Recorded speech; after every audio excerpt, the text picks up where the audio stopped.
Check, check. Yo, yo, yo. Check, check, check, check.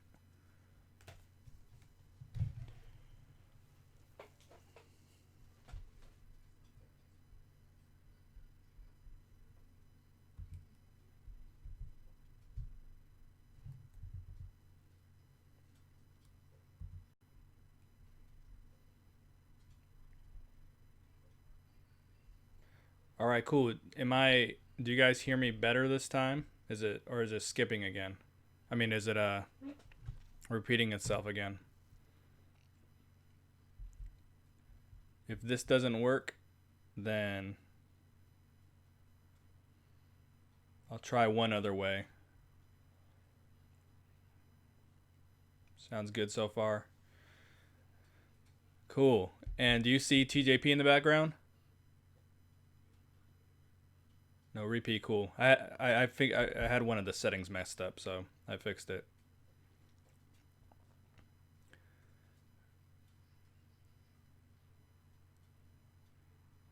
All right, cool. All right, cool. All right, so I got about 45 minutes an hour talk Slammiversary with you guys. I know I haven't been on the channel in a long time and wanted to see what y'all think about the build to the show, and we'll talk about the matches and everything. And I'm really excited. So I did not see the last two pay-per-views as they happened. So I actually saw Rebellion a couple weeks later, and I've still not seen Homecoming. So it kind of gives you an idea that I just got that's it kind of gives you an idea how far behind I fell with the company. So I don't know. Let's talk this first one. TJP. Excuse the photo. I got that off the Impact Fan Nation on Facebook. Someone took a picture with their phone, and TJP. So he's doing an open challenge. I had a feeling he was going to be part of Slammiversary. If I had to take a guess on this mystery opponent, I really feel like it's going to be a version of Suicide. But he'll get unmasked, and it'll be, I don't know, it could be Ace Austin, which would be really predictable.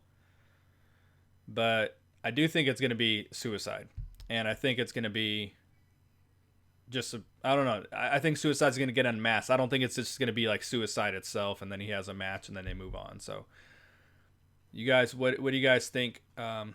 It should be. It seems like a few of you agree that Suicide is a possibility. Derek says could be Austin Aries again. Man, I have a hard time thinking Austin Aries could be involved with this again. Because I don't think we really know what happened with him when he left the company. I know it was kind of like bad. Obviously, it ended on bad terms. But I don't know how. The UK page spoiled the challenger. Interesting. I guess that means we'll all know at some point today. In a perfect world, Chris Sabin, like, here's the crazy thing is because AEW has all these guys that keep coming out of woodwork and being in their company, being on the show. So it kind of limits who we can get. I hope it's not freaking Tommy Dreamer. I'll die. I will die, even though he's not X Division, but I will die. I will shut off the TV if he is a surprise anything. I respect him and I respect Tommy Dreamer. Trust me. But that well is so dry, it's crazy. But here's the thing, because this will probably be the opening match, right? So, someone says maybe Laredo Kid. That's a possibility because this is going to be the open match. So I feel, you're right. The X Division is not a cruiserweight division now. You're right. No. Oh, I'm thinking the X Division Championship. I'm just going to stop talking there. Anyway, what I was going to say is this is the opening match, so it can't be too big of a surprise because it'll take away from whatever's going after it. So that's kind of the way, if I'm trying to use my common sense a little bit, that it can't be too crazy of an opponent. You know what I mean? It could easily be more than one Hey, that Riso, I think he makes a good point. This could easily be more than one person. It could be 2 people, 3 people. It could be Ultimate X for all we know, which, I mean, I doubt it. They'd have to set the ring up, but it could be um, up to 6 people, 4 people, 5 people. You never know.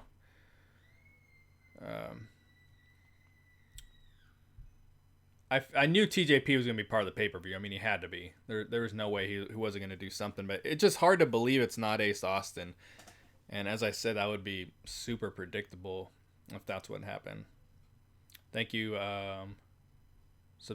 Eli, for subscribe and like. It's kind of hard to preview this match because we don't know who the opponent is.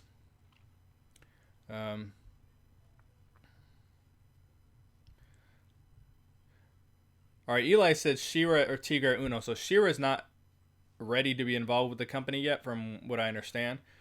He makes a really good point about Tigre Uno. So here's something. When we were watching Impact the other day, you know, they always have a agenda with what they play with the it's not GWN, the Impact Plus Rewind match, whatever the hell they call it. You saw Tigre Uno in it. You saw Davey Richards in there. Sonata was in there. And I think there was some, well, obviously Eddie Edwards. So I don't know if they were showing that match because they were highlighting TJP, or if maybe we're going to get, that's where I got the Suicide idea, because he was in the match. So that's where I was thinking it's very possible we could get Tigre Uno or something like that. Oh, Crazy Steve. He was the other one in the match. That's a I really feel that there's a really good possibility that it could be one of those guys like Crazy Steve too. That was another one I was thinking of, actually. So thank you, Riso, bringing that one up. But there's not too much more to say about this one. We don't know who the opponent's going to be.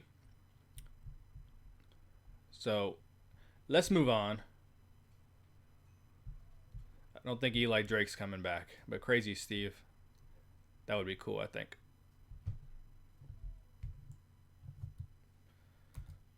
All right, so let's talk Eddie Edwards and Killer Kross.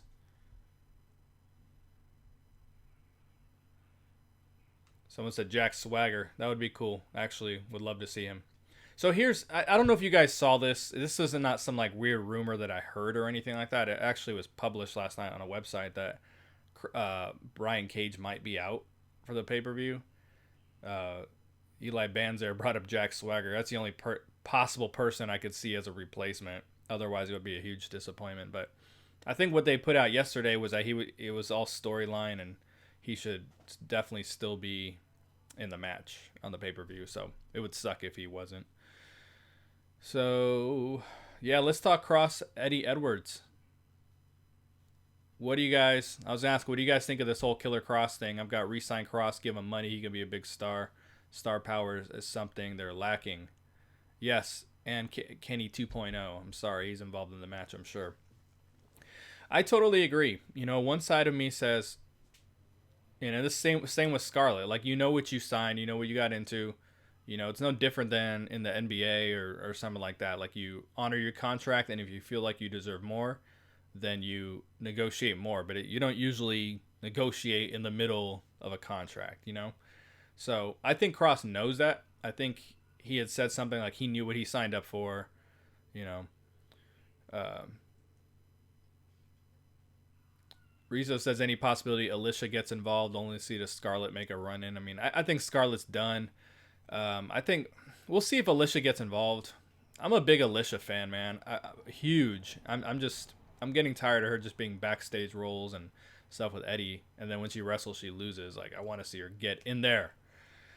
That being said, though, this is really interesting with Kross, because I was bringing up, it's possible that this match is being done to write him off TV, write him out of the company. He's already lost Alicia's voice.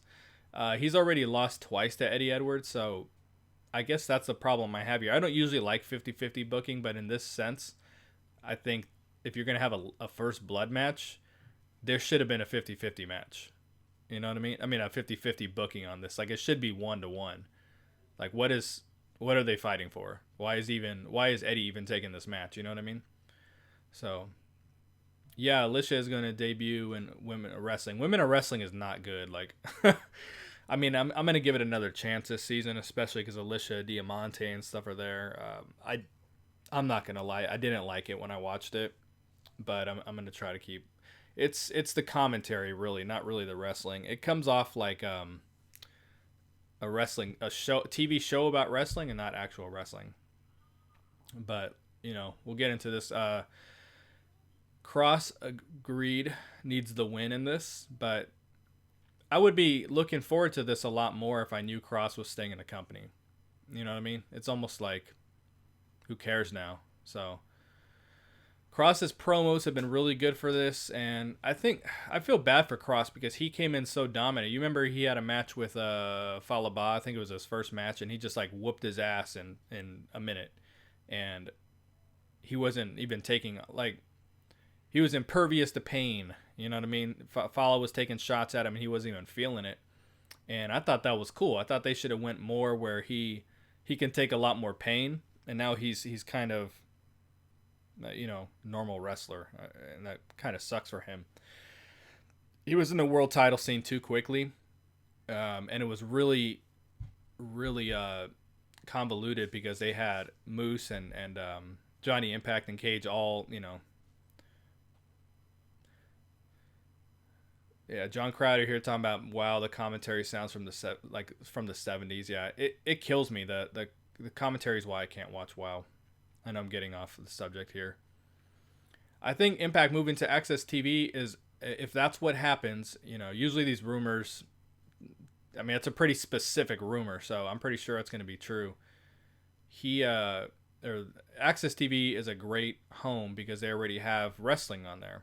Now, I would imagine the New Japan and the WoW stuff doesn't have, the highest ratings in the world because the New Japan is all old and WoW is not that good. But at least there's somewhere where wrestling fans are already, already used to hanging out. If you guys don't get Access TV, because I don't get it, I actually subscribe to Sling. That's kind of like Hulu. And the smallest package is like $15 a month, I think, or at least it is for like the first 3 months. Then it might go up to 25 or something. It's like Hulu, but doesn't have as many channels. So Sling TV is how I'm gonna be watching it. I don't like watching on my phone, so I've got a Fire Stick and Roku and all that. So that's kind of how I'm gonna watch it. But just an idea for you guys if you don't get Access TV is that Sling. So Minor Lopez knows what's up. Sling TV. We'll talk Cage and Taya and Johnny, all that stuff. I think those rumors of them leaving are not true. I wouldn't be surprised if Cage is gone, when his time is up, but I don't think they're just going to get up and leave.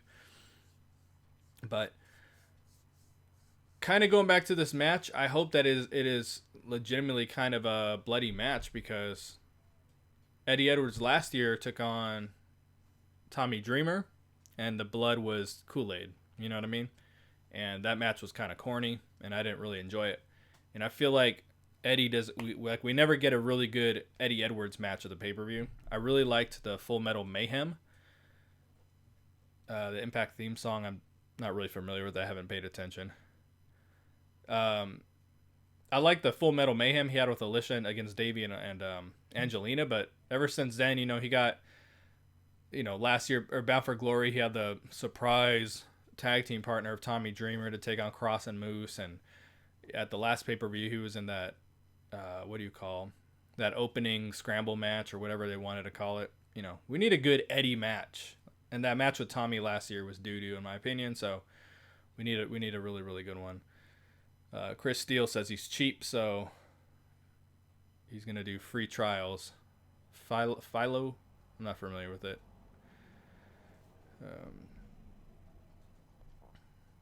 Someone talked about getting Josh off commentary. Like, I think Josh does a good job. But I'm not really into the style of commentary now so last year's Slammiversary, remember the commentary, that's when they kind of got, thanks Rising Phoenix. Good to be back. Last year's Slammiversary commentary was outstanding. You know what I mean? They turned a corner and got kind of serious.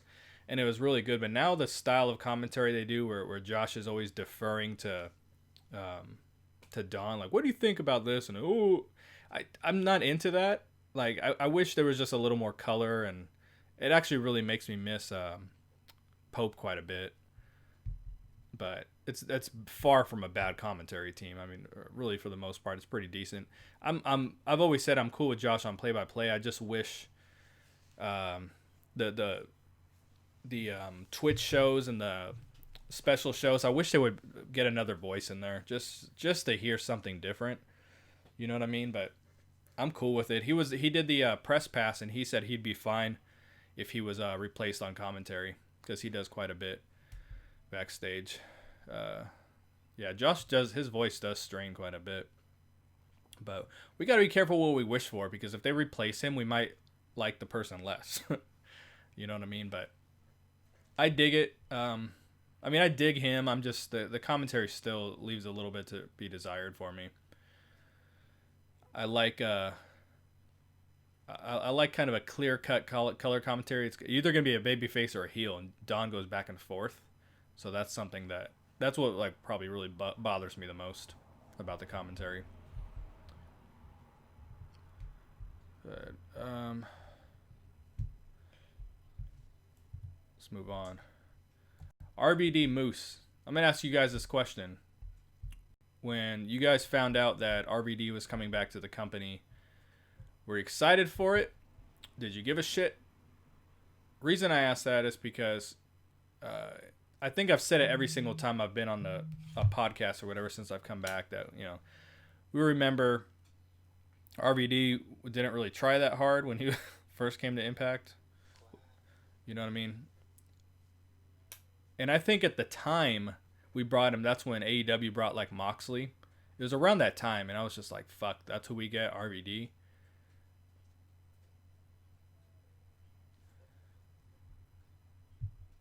All right, I'll talk about this here because people keep asking. And Joshua here asks about my thoughts on some of the top talent looking to leave. And then we'll get back to RVD. I'll try to answer this real quick. I'm going to be honest. I think Tessa Blanchard, I think her contract's up this year. I think she's gone. I think L.A.X is gone. The rumor is they're already agreed with AEW. Cage very possibly. I don't think Taya and Johnny Impact are going anywhere. Johnny just did an interview last week saying that he wants to stay in Impact for the long haul. So doesn't make sense. But don't be surprised if Tessa and LAX are gone. Like, don't. I'm almost positive Tessa. She's done really good work, but what is she gonna do after this intergender angle? You know what I mean? Joshua says Tessa Blanchard's deal ends in January. That makes sense because she wasn't under contract for a little while, and then she signed a 2-year deal. So just don't be surprised if that happens, because they're already moving her out of the Knockouts division.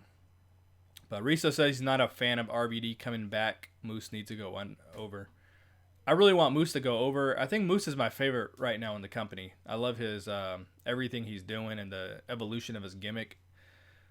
You know, he used to be kind of like bland a little bit when he was a babyface, and now he's freaking amazing. Like, he cracks me up. I think he's hilarious, and he does a good job of humor and then like being serious and being a badass too. So he really found his stride with what he's doing right now, and he's very loyal. Like, he's been around for a while and is going to continue to be, and he needs to get a good win here.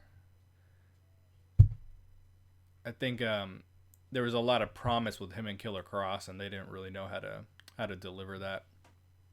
So who you guys thinking between RVD and Moose?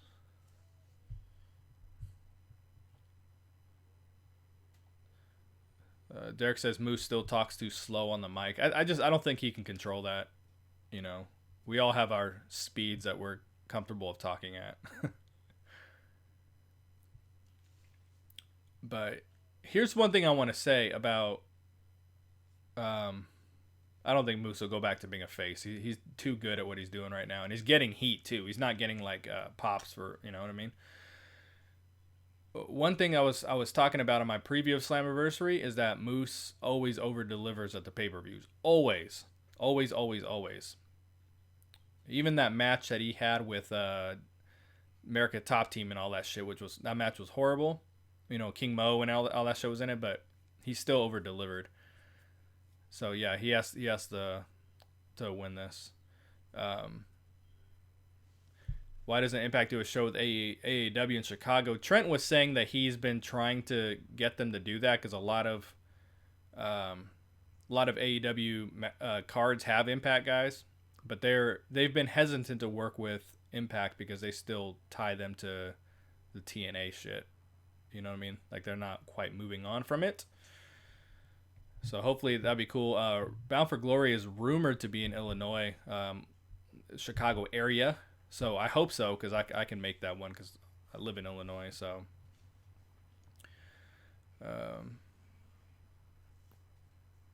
yeah, the Deaners I think will get a push in time, but they need to have a good program with Desi Hit Squad where they both get over, so to speak.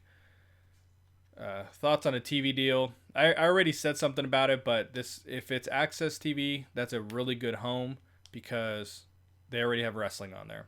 Do I think it'll save the company? I think it'll keep them stable, but if they lose this TV deal, I think they are in deep shit. I really do, because you look at the numbers on Twitch, there's never been less people watching Impact right now than right now. I mean, I didn't mean to repeat myself. There's never been less people watching Impact than right now, and that's not a good thing. So we got to get off pursuit.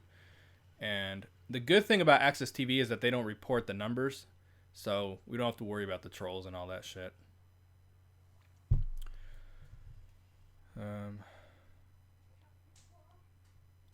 Let's see. Hey Derek, that's what Septile Project was saying. He says TNA is dead. Like he wasn't saying this company's dead. He was talking about the name TNA is dead. Just looking to stand up for him there.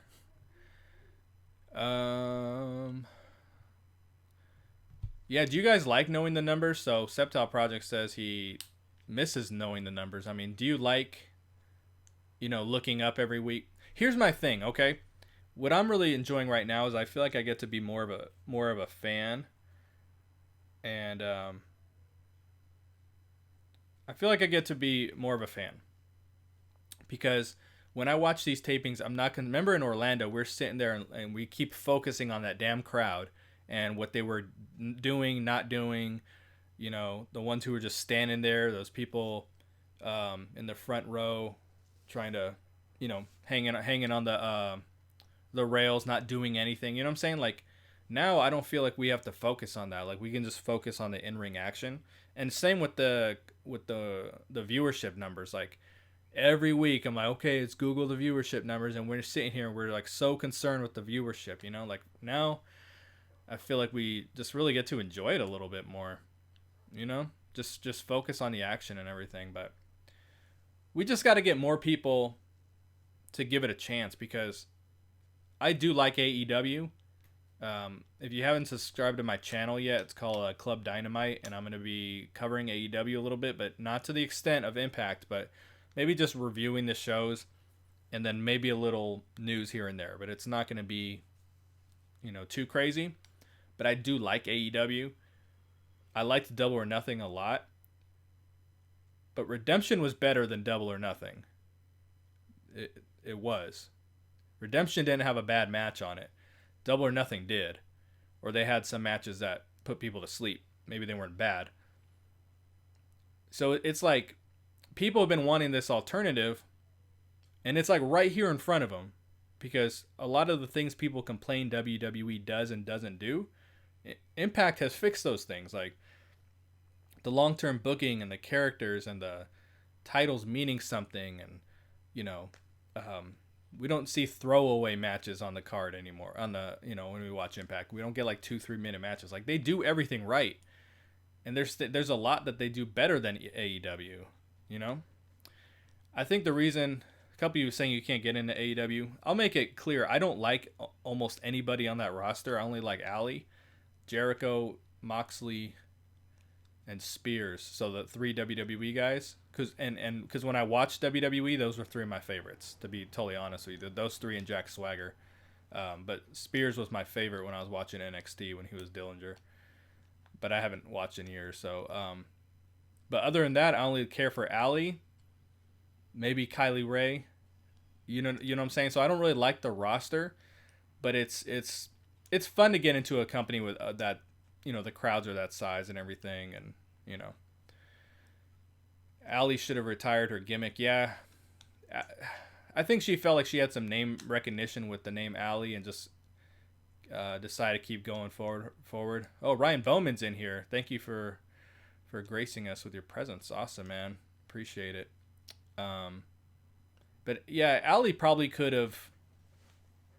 I don't know if she would have went to Cherry Bomb, but I mean, they already knew her as Allie with Impact, so I mean, I could see her moving forward. I'm trying to get her for an interview. I've already messaged her, but she didn't respond. So, but yeah, honestly, that pay-per-view was a lot better than Double or Nothing or Redemption was. So, and I think Slammiversary is going to be as well.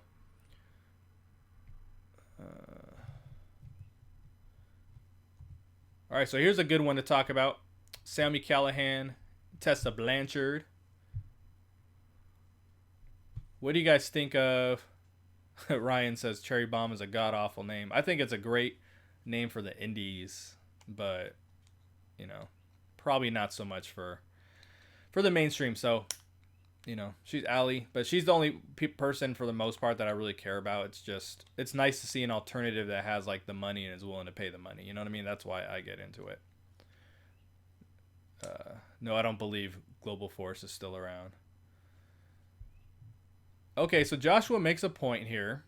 Numbers determine advertising dollars they can collect. Vince has been lying forever about attendance figures. Without consistent numbers, wrestling would be done. So yeah, we do got to see numbers sometimes with Impact, but I think Impact fudges a lot of numbers too. So I would rather just not focus on the numbers, to be honest.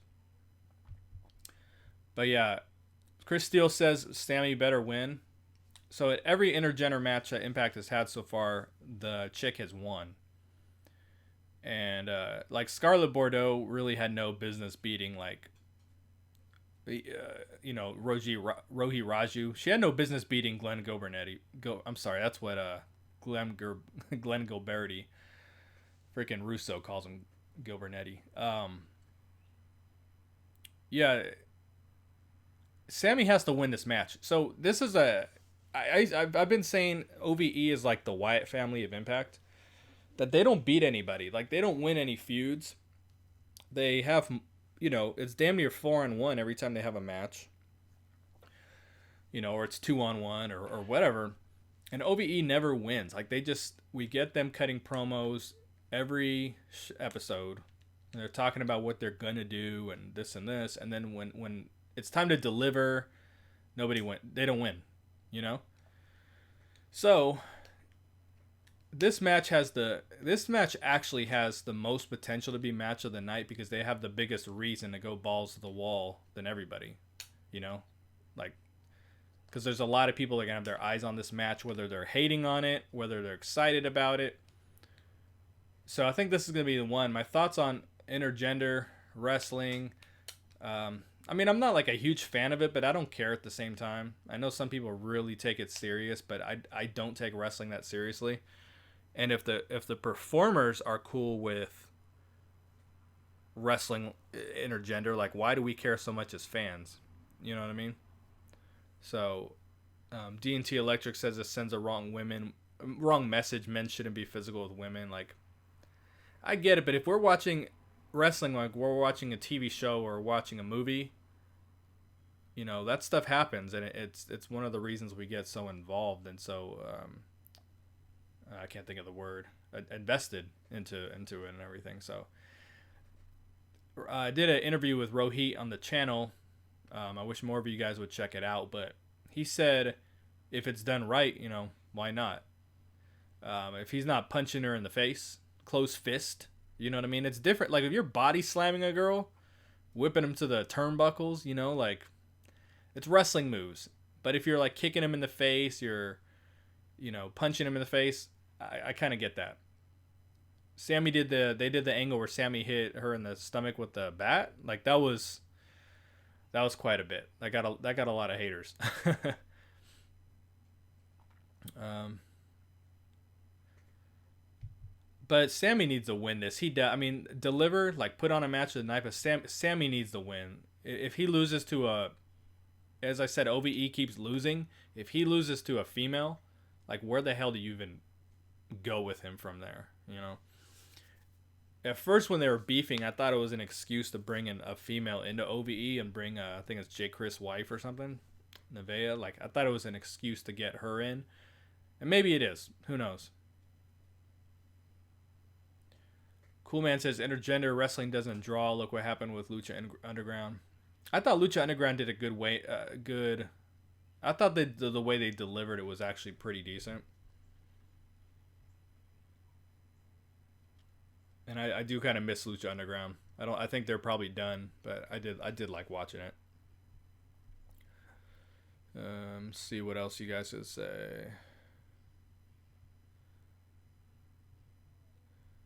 I guess kind of off subject. Impact has to do whatever they can to keep Kross and Taya.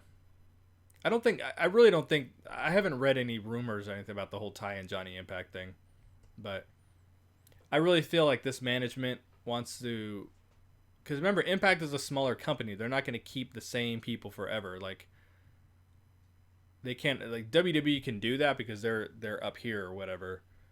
You know what I'm saying? But Chris Steele looks like he agrees with me. This might be a way to bring a female OVE member in. I really think it's possible. But I don't want, if it happens, I don't want her to ruin the match. You know? Just that Havok should have joined OVE. Like, she would have been good. Derek says, what happened to longevity? Like, I would imagine you're talking about people staying in a company for a long time. And it's just like I just said. Impact is a smaller company. Like, they can't keep the same people forever. Like, they have to cycle them out to keep it fresh. I mean, look at Madison Rayne, how long she's been involved with the company. And when she came back, Impact tried to really, she's back, and everyone was like, yay. We like Madison. I think most people do. But what else can she do? You know what I mean? You hit a point where you've kind of done everything. And it's like, what do you do? Like, that's why WWE's so bland, because they have so many people who've already done everything they can do, and then we still continue to just see them do it and do it and do it. Ryan Bowman, he said he's the only one who thinks Ace Austin looks like a dime store wrestler. I don't get the supposed appeal. I remember you saying that on Facebook, that you didn't really see why he was special. But I don't know. Like, I like his wrestling style. I always gauge a wrestler by, I have my 10-year-old watch when they debut. I'm like, what do you think of this person? And he usually, the way he responds, like, gives me a sign of, I don't know, if it's a good act or not. Then Madison, I mean, she's here because of Josh. Absolutely. I don't like that right now she keeps winning. You know what I mean? She beats everybody, and she's not even on this pay-per-view. So why are we pushing her so hard? You don't know if you're cool, man. You don't know if you're watching Slammiversary. You gotta watch Slammiversary, man. This pay-per-view is gonna deliver. They're already, Moose and Callihan already said it's gonna be the pay-per-view of the year.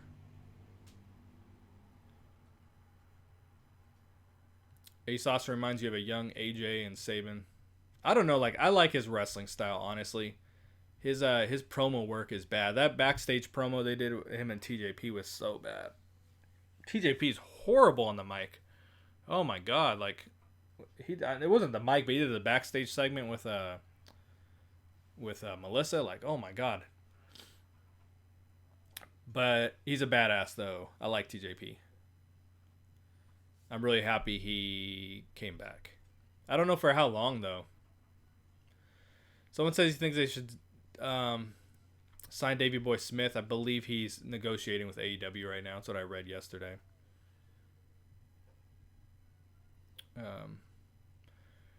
Ryan, you said if they put...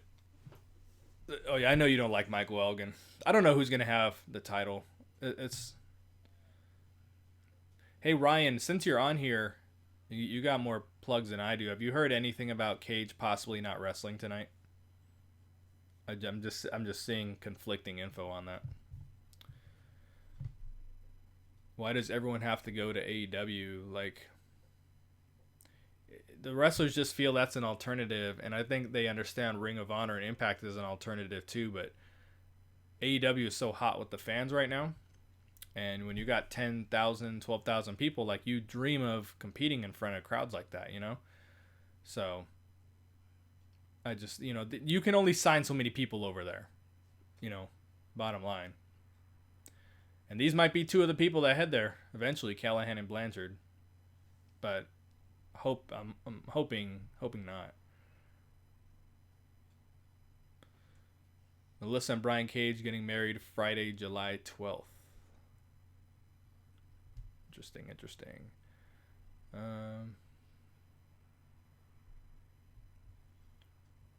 right, I think we've said everything we can about Callihan Blanchard. All right, so L.A.X, the North, and the Rascalz. I didn't watch the Impact special the other night. I'll probably watch it later, but I'm so tired of the sound issues and how bad the especially with the commentary, that it's hard for me to watch it on my phone. It sounds really distorted and all that shit. So I didn't watch it. I'm probably going to try to watch from my TV later when I'm cleaning the house. Same with last night's show. I was streaming it on Twitch for a little bit. And the commentary was so loud. I was like, I just can't do this.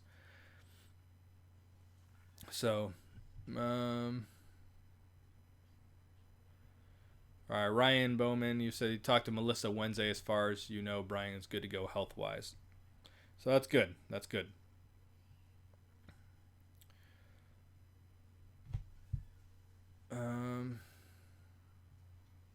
What do I think about Chris Jericho and AEW? I never thought he was coming to Impact. I never thought that was going to happen, so that's fine with me. He's actually my favorite wrestler of all time, so wherever he is good with me. So Coolman says it makes no sense that the North won. The rumor is that L.A.X has already agreed with AEW.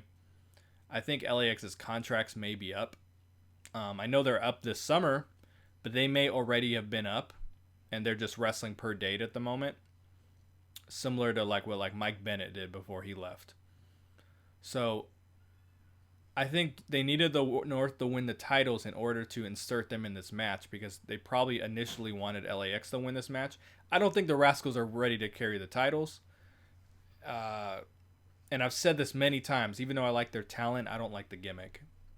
So L.A.X would be a big loss, but we have the problem of them being a little bland too, because they've just done everything and they just continue to do it. So I think the North, personally, I think it was necessary to get them in this match.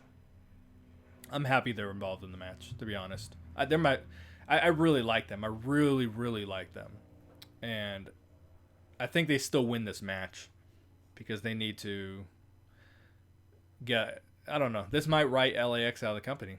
We'll see.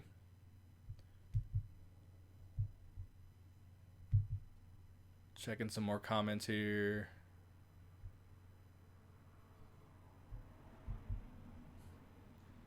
Feeling as L.A.X, Brian, and Melissa will end up in AEW eventually. I agree. The top guys are gonna most likely end up there. I hate to say it. So, yeah, Mike Bennett was buried in cement in WWE. I think that's good, Riso, if Swann and Mac entered the tag team division of L.A.X. If we lose L.A.X. I agree, because Swann had this title for so long that there's not too much he can do in the X division. Like, you kind of got to move him on now. You know what I mean? So you say they should have let the North win the titles at Slammiversary. The thing was, the North wasn't involved in the match, and there was no reason to involve them in the match. So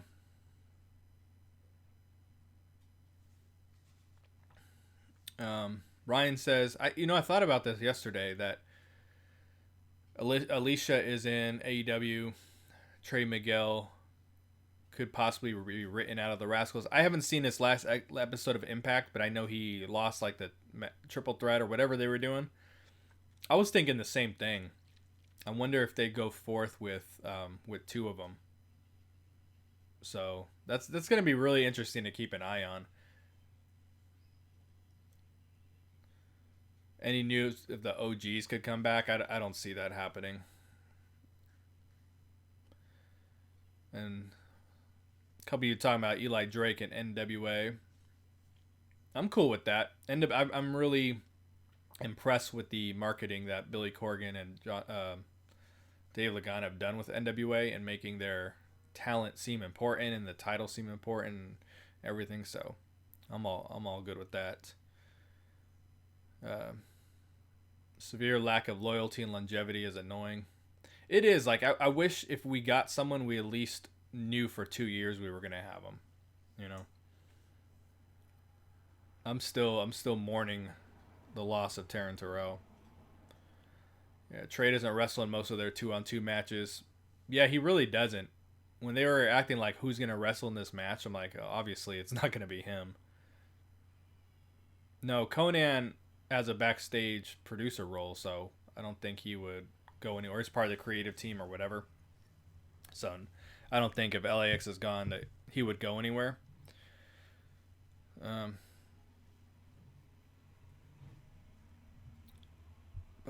Yeah, Rich and Mac got to be a tag team. They gotta step in and replace L.A.X because I don't think the Mac. I always call him the Mac because that's what he is in Lucha Underground. I don't think he offers enough as a single competitor character-wise. I think his promos are hilarious because he just talks like a normal person.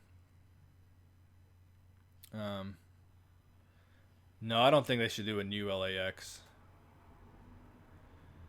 Someone asked my opinion on Ali's in-ring debut in AEW because it felt like the same thing with Impact. It was very very similar, but I'm really happy for her.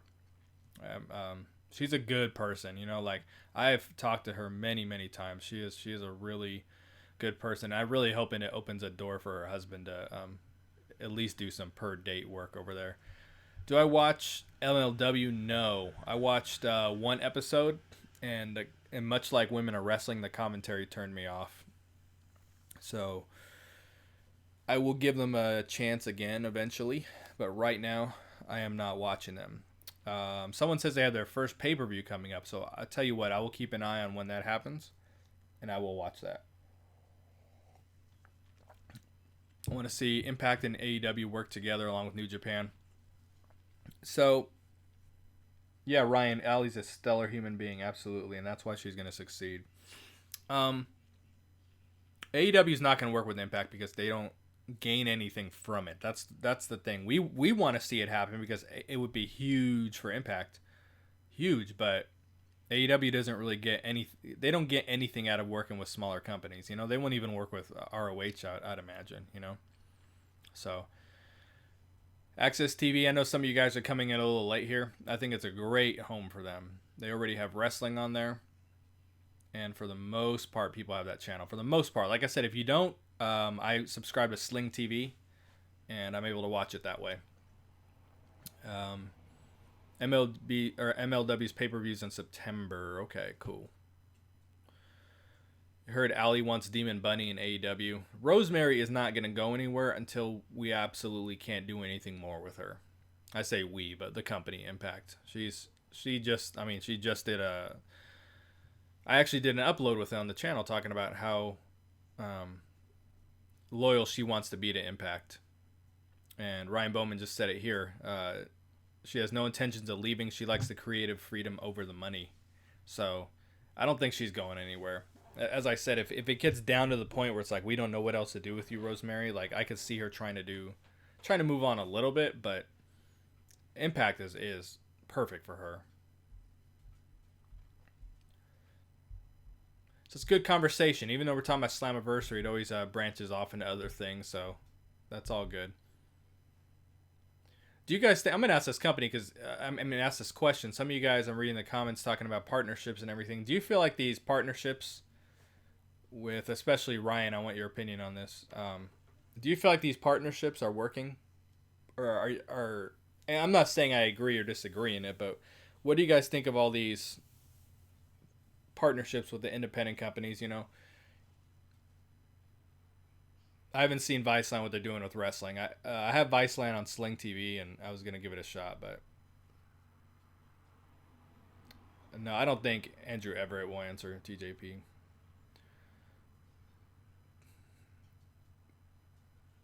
But yeah, I'm curious. Do you guys these partnerships like, when you look at the Twitch viewership, it's low. You know, it's not. I don't think it's doing what they wanted it, what they would hope they would do, like going city to city and making new fans. I don't think it's doing that the way it should. But I think it's because the attendance is always good. I think it's helped with the stability of the company. But as far as the growth of the company, I do not think it's really working.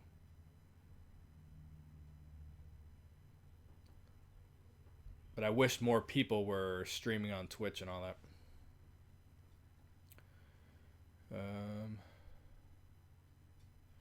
Yeah, hopefully one day can keep their wrestlers exclusive. So I think that's something we all want. We want to see a little more exclusivity with the stars and Impact. Like it's kind of like, okay, so TJP came aboard. I'm like, we're probably still gonna see TJP and MLW and who knows? You know what I'm saying?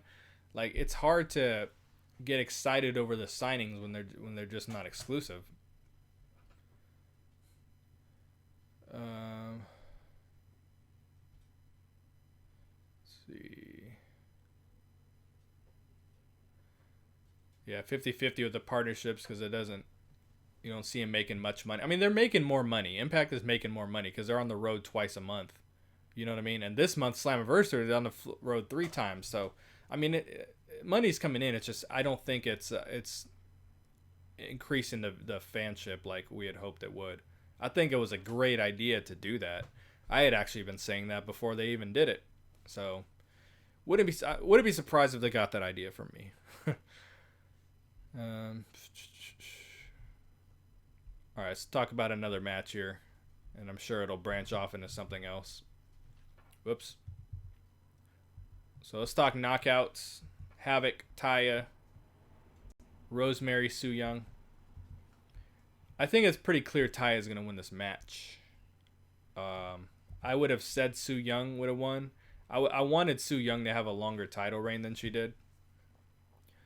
But it seems like Father James Mitchell is pushing Havok as the next Knockouts champion instead of Sue.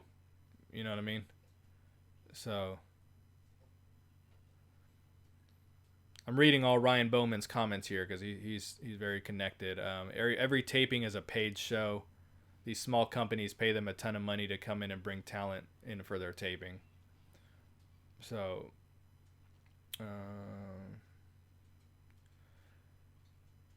you think Impact has made Su Yung look weak?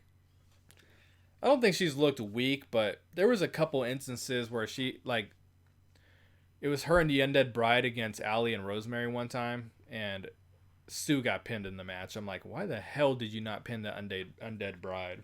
Like those kind of situations kind of bother me. More people talking about they think Taya is leaving. Like I haven't seen anything of that. I really haven't. And Ryan's also saying that's why one or two of the local guys get to appear on Explosion. That's the trade-off with those partnerships. So, I mean, it works. Got someone in the place to be from Total Nonstop Impact. Thanks for being here. I imagine it's Trent. Could be Kyle. Who knows? Thanks to Impact should bring back the knockout tag team titles. Like, I've been saying that for a long time. Oh, Ty has 30 days left. I don't think Ty's going anywhere. Excuse me, guys.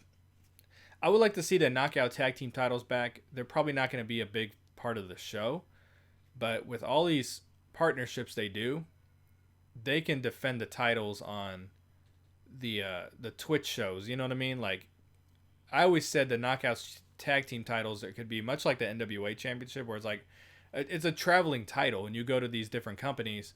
So let's just say, for sake of argument, Havok and Su Yung are the Knockouts tag team champions.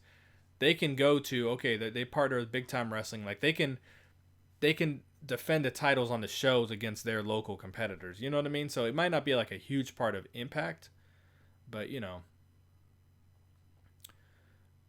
Yeah, Ryan, we need to bring them to the Impact to the Belleville Fairgrounds, but I definitely don't have the 20 G's laying around to make that happen. What do I think? What changes do I expect from Impact post Slammiversary?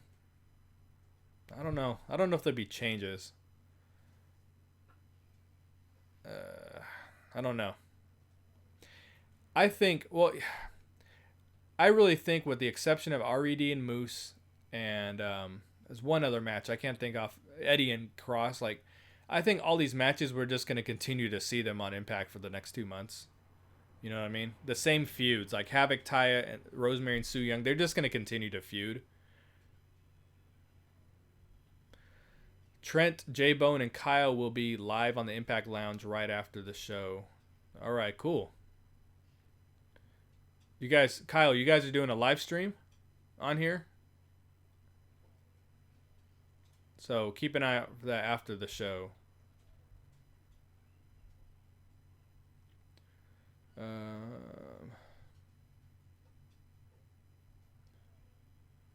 They buried the 6-sided ring on commentary this week. Huh, interesting. I still have to watch this past week's show. But let me ask you guys about Monsters Ball here. Who do you guys all think is winning this thing? As I've said, I think Taya is going to win, but the women are going to continue to wrestle for weeks to come. It's going to be similar to like Johnny Impact, Cage, Moose, and Kross, where we just kept getting more of them. I mean, the same fights over and over. They don't generate enough. Yeah, I do wish the women's roster was a little bigger, but it's probably not going to happen. I already answered this earlier, but Eli Drake with AEW, I like the move because I like the way that, I mean, NWA, not AEW, because I like the way NWA markets their wrestlers and the titles. Do I predict any debuts or returns tonight? I think there will be something tonight because someone always shows up at the pay-per-views, right? You know, more often than not, someone shows up. And I don't think TJP's opponent is going to be that big of a deal, as I've said earlier, because it's the opening in the match. Like when Eli Drake had the open challenge, people were like, oh, it's going to be Chris Jericho. Like, it's not one of the main matches on the card.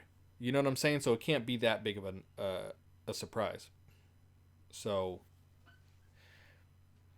I got this weird feeling that Booker T is going to be part of this show.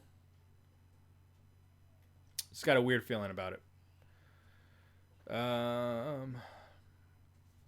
Yeah, Rosemary should win the title, but I think she's going to be chasing for a while. The thing is, so I want to see Rosemary win the Knockouts Championship on a pay-per-view, like in front of a larger crowd, live audience. You know what I'm saying? Where it's a surprise and we know what's happening. Like, that's what I want to see. That's why I want to see Rosemary win. So I don't think she wins tonight, but I think she spins off into a program with Taya when this is all said and done and wins at Bound for Glory.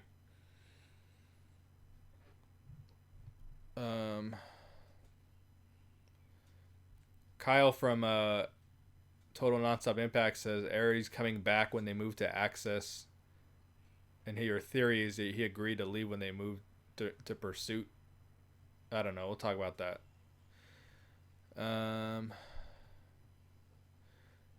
So there's not much to accomplish in Impact. As ROH and New Japan, they do tournaments and stuff, and Impact does nothing. And that's true. They try to do the World Cup, and that was... It just thought they just don't deliver. Impact has some of the best ideas, but they don't deliver them to be a big deal. So I think they have the event called Fallout coming up, if you haven't heard about this. And it's going to be similar to Joker's Wild, but the tag teams are going to be comprised of enemies. So, yes, Ryan, I would love a gorilla position shirt. You want to see me working with Impact or AEW? I wish, huh? Put me on the Impact marketing team, please. Let me handle their social media, please.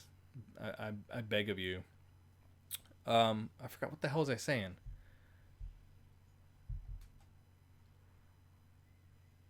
Ah, fuck. I forgot what I was talking about. Oh yeah, no. What I was saying, the Fallout show is going to be like Tessa's teaming up with Sami and Elgin is teaming up with Willie Mack. So they're going to be working with their enemies. You know what I'm saying? So very similar to Joker's Wild. And I think, yeah, me and Melissa on Twitch. Hell yeah. But so that's a great idea for a show, but Impact doesn't know how to like market these ideas as like a big deal. You know what I'm saying?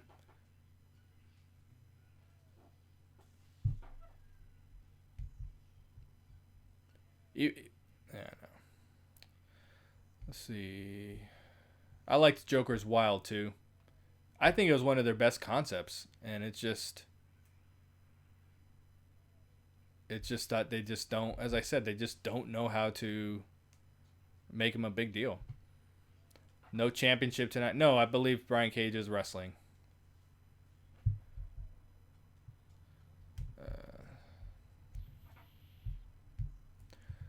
All right, let's talk a little bit about Johnny Impact and Rich Swann. So this is probably the biggest. Let me read this comment real quick. Sorry.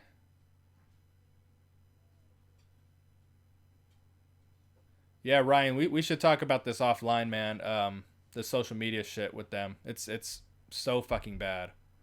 Um, I would love the keys of that too, or as a social media manager, because it's bad.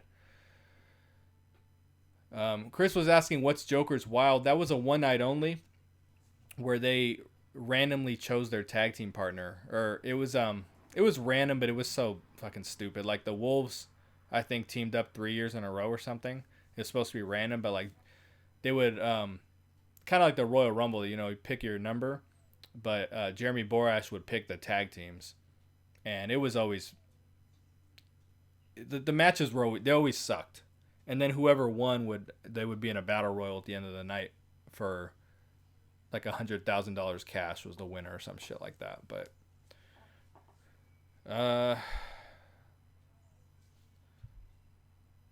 yeah, Johnny Impact definitely winning this tonight. He has to. Chauncey was asking why would Booker show up? He signed with WWE. I mean, does he have an active role with that company right now? Because they just partnered up. Impact just partnered up, and he did the Impact press conference, the podcast, the press pass. So I would imagine he's not tied down. Just similar to like how Bret Hart showed up at AEW. You know what I mean?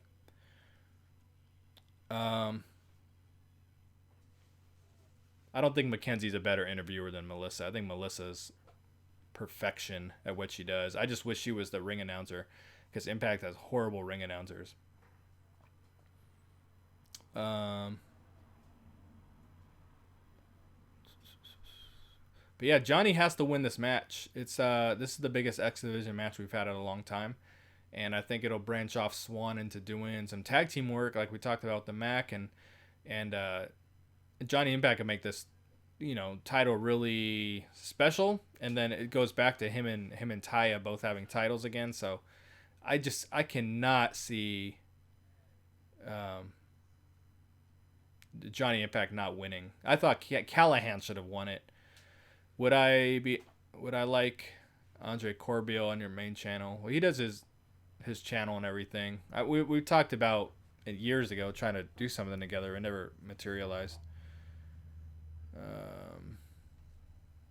See, it seems like some of you guys like Mackenzie better. I thought she got better with time, but I don't think I think Melissa kills it at what she does. Booker T is signed to a Legends deal. All right. Mackenzie is stunning.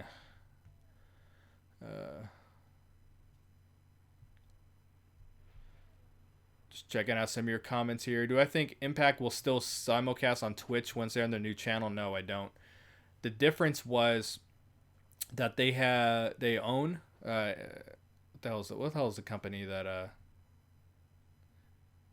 what's his fuck owns Pursuit? So they could simulcast it, and then they could put the show on Impact Plus a lot quicker.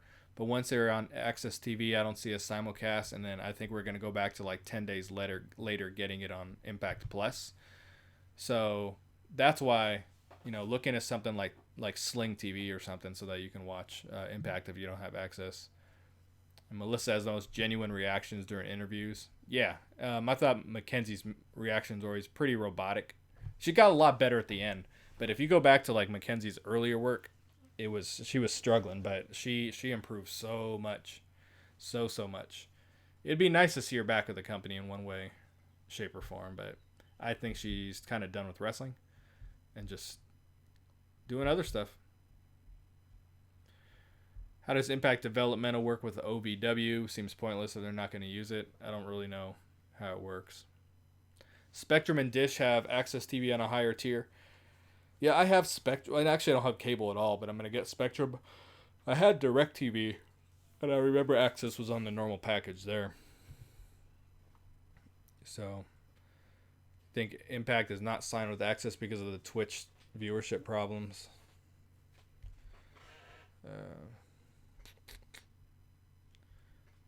Just seeing what else you guys are talking about here.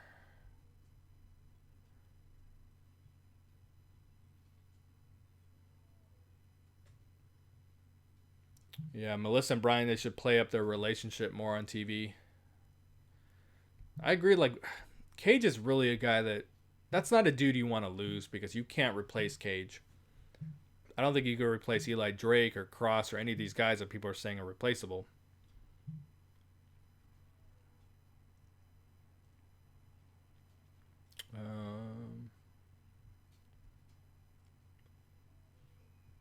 Saw a Twitter troll saying Pursuit has more homes than Access. I don't believe so. But here's the thing.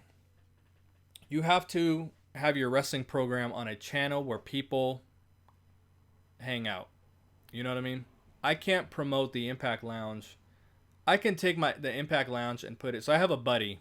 I actually taught him YouTube, and he, of course, has 200,000 subscribers now.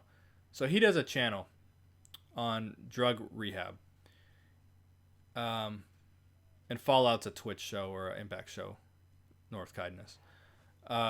He has 200,000 subscribers. If I put an episode of the Impact Lounge on his channel, am I going to get, the tens of thousands of views that he gets? No, I'm going to get maybe 1,000 because people are checking it out because it's there, but it's not the target audience.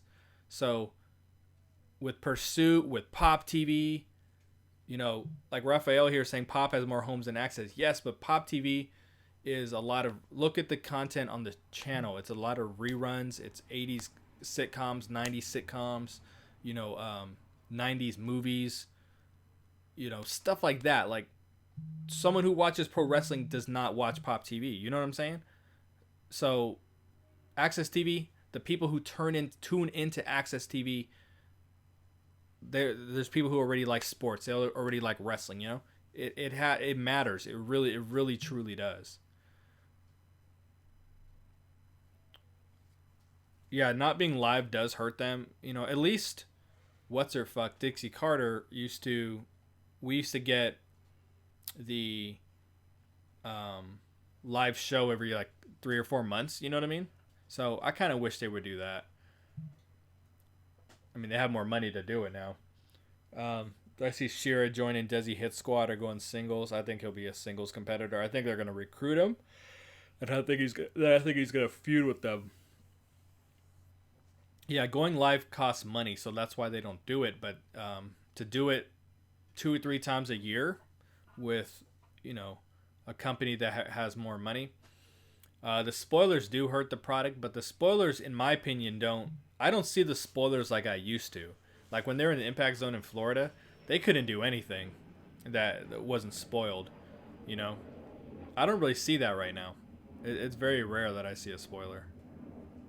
I guess I know where to not look now.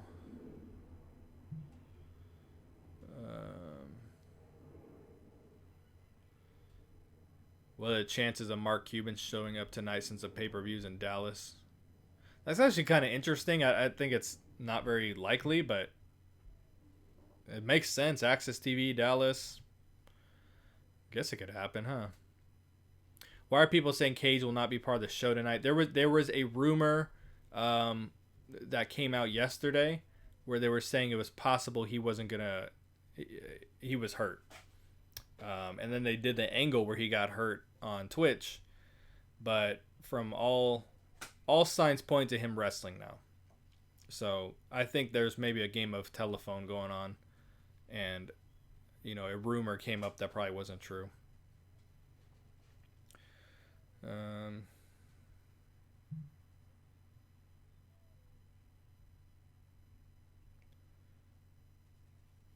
Can Impact get an agreement similar to the movies where people can't spoil stuff?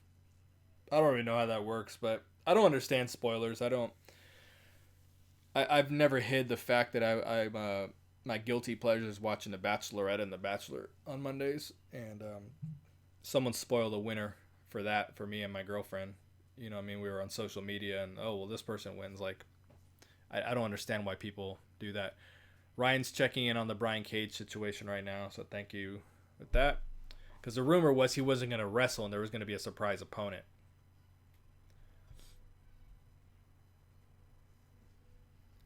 And the person who said it, I actually kind of believe. I mean, he doesn't usually say things that are wrong.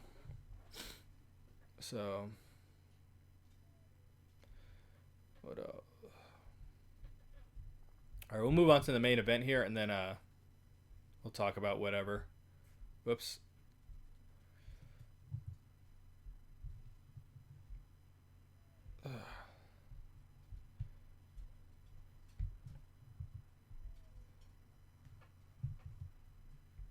There we go.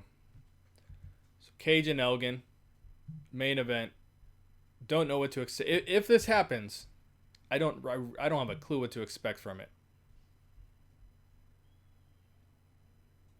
All right, Ryan says, give him 2 minutes. We'll find out about Cage. All right, appreciate that. Am I okay? I seem tired. I am tired. No, I am tired. Part of it is because the room I'm sitting in is a little hot. And, that can make you a little sleepy or whatever. But yeah, I'm a bit tired. So with this match here, though, I don't know what to expect from it. With Cage and Johnny Impact, or sorry, Cage and Johnny Impact. I'm sorry, we're getting a blank screen here.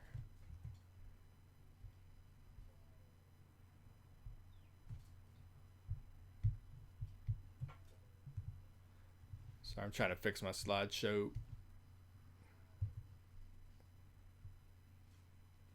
But yeah, I don't know what to expect from the main event because is Elgin gonna lose right away? You know what I mean? I don't know. No, I didn't have. I had some errands I was doing today. Yes. So. Yeah, it's possible if Cage is going to wrestle injured, that he's definitely gonna lose, but. It would just suck because it's like he didn't get his big moment when he won the title, and then like imagine him dropping it right away. That would suck, and it's hard because my kids are doing great. Thank you. It would suck because they're gonna get the TNA thing of they just put the title on him right away. So when that's how my kids are doing, they're great. I've got my boys with me right now. I actually haven't had my kids all summer. My daughter's with her mom, and in Texas, and my boys have been with their mom here for the most part, but I still get them on my days off like today.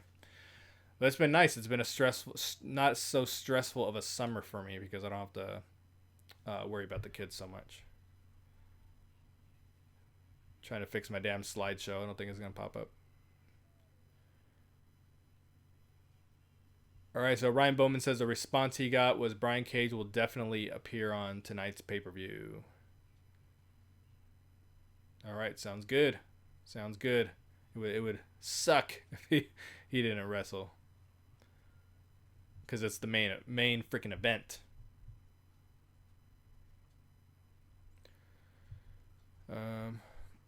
Yeah, Elgin coming in and just taking the title, like it's just such a TNA move. That's why. That's what like really worries me about it. Ah, okay. So Ryan Bowman here from GorillaPosition.com. The response he got was Brian Cage will definitely appear on tonight's pay per view. Appear was a word that caught his eye, so he did not say he's gonna wrestle. He said appear. So interesting. Do I think Impact will get another major Japan partnership? No, like it's not. These partnerships they try to do with Crash and AAA and Noah, like they didn't work. What's really weird is that if you watch this AEW Fighter Fest, like what's his fuck? I keep saying that. I'm sorry. Laredo Kid wrestled. Okay, he was the tag team partner of the Lucha Brothers. Like all of a sudden he was this big ass deal. Like oh shit, Laredo Kid is here. But then Laredo Kid appears on Impact, and he's just, you know what I'm saying? He's just a dude with a mask. So some of these partnerships that they were doing just weren't. It was just within the marketing, the promotion. I mean, these shits should have been big deals, and they just weren't. Like Marufuji, like that's huge. If Marufuji was up here in AEW, people would pop. They would go crazy. You know what I'm saying? So it's weird. I don't know why they just can't. Why they're not able to deliver these things to be a big deal. I don't know. So I think a lot of people are in agreement here that the terminology of Cage appearing at the pay-per-view and that word appear means something. So it'll be interesting. Yeah, Impact's not good at promoting. They need to hire someone to help. They do. It's bad. It's I think the problem is they still have some of the same people doing it that did it when Dixie and all them were around. And like whoever, I've talked about this a lot from when I read marketing and everything, or learn about marketing. I do a lot of reading. When you use these words, everything's must see and everything is classic and a dream match. Like after a while, those words mean absolutely nothing. They just need a new approach to how they deliver. Everything. The graphics they use on YouTube right now, where they have the little phrases in the big white letters, like it's so cartoonish. Like that's the reason AEW has done so well, is because their marketing game and their promotion is strong. Like they get it. They get it. Let's see, is TV being taped tomorrow? I believe so. Let's see. Yeah, you get annoyed with the white words in the thumbnails. Yeah, that's what I'm saying. Like those thumbnails they're doing right now are bad.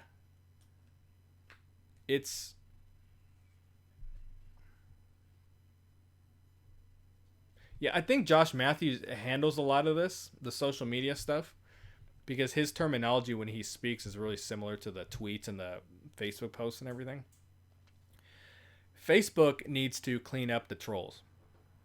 They need someone to go in and ban all the trolls, because the way that Facebook works is, say you got 1,000 people that like your page. Only 20 people are going to see your post. And if those 20 people don't engage with the post, then no one else is going to see them. But if those 20 people all engage, now Facebook's going to continue to push that post out, and more people are going to see it. So the problem is when you have a bunch of trolls on Facebook, and they don't give it, or not even trolls, but people who don't care about the company, and they're not engaging with the posts, it kills the potential of the post. You know what I'm saying? No, I respect Josh too. He's not bad. I'm just saying he handles the social media. It's very obvious, and I think he's been handling it forever now. Since Dixie and stuff was around. Like they have to get some new life into that side of things.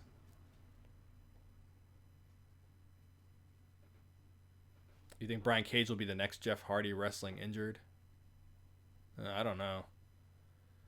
Yeah, the announcing's been better with Dawn. Um, I still don't like the tandem that much, but it still works for me. Uh,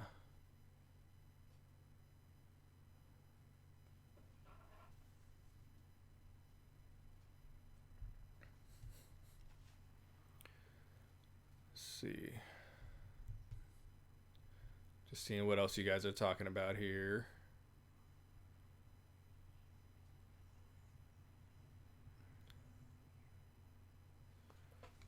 So, great screen name, the awkward watermelon. He said they have a bunch of talented wrestlers that don't use them to their full potential. I think Kross was the only one hurting from that right now. I think they've done a lot better than they did with the TNA days.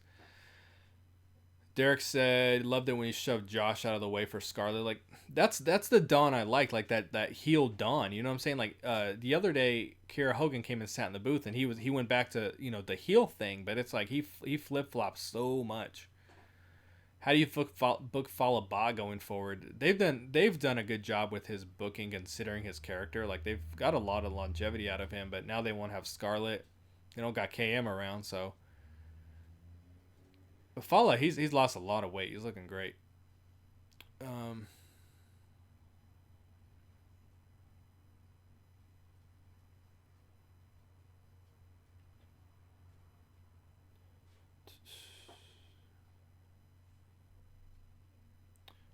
a couple people have been talking about Impact bringing back the television title. Like they're making the X Division title important again. So I don't think it's a good idea right now to introduce another title.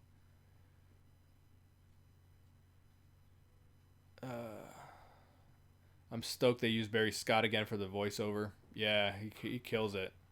I haven't seen the cold opening yet. Ugh. I'm definitely gonna take a nap after this. Sorry. Um,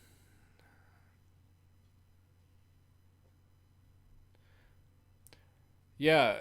So Ryan here, he's talking about it's a shame Scarlett was let go because he could have had something. She could have had something good to follow. Like Scarlett's another character. I don't know if they knew what to do with her exactly. I mean, they changed her a lot on the fly, but obviously she had a per appearance deal, and she didn't wrestle that much. You know what I'm saying? So like, if she wasn't making that much money, it's like, well, she wasn't really going out of her way to earn more than she was probably being paid, in my opinion. I think the company liked her, and I think, if her contract was really up this summer, then fulfill that. Cold opening was awful, but I like the voice. And then cold open is awesome. Yeah, we'll see. The Shop Impact North shirt is definitely very bland, but I still kind of like it because I think it still fits them. You know what I mean? Like, it doesn't have to be too crazy. You can see putting Shira with Fallah. Interesting. That could be interesting. That could work.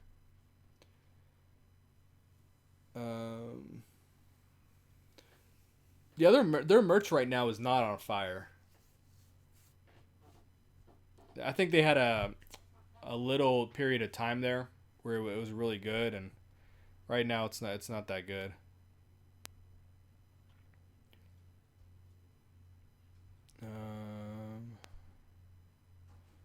I didn't like the cold opening because it looks like it's been done a million times. I'll have to see what you're talking about.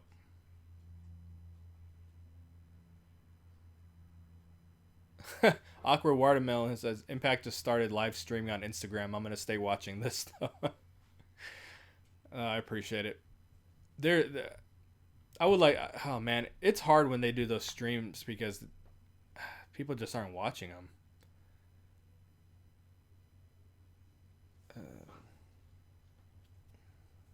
Yeah, it seems like a lot of people really don't like the Impact. Oh, so here's something. So Impact merch never talk about on TV. Like they don't push that shit on TV at all.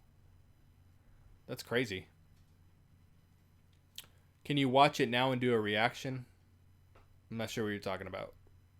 It seems a lot of you guys really don't like the merch though. I think I got one hanging behind me right here.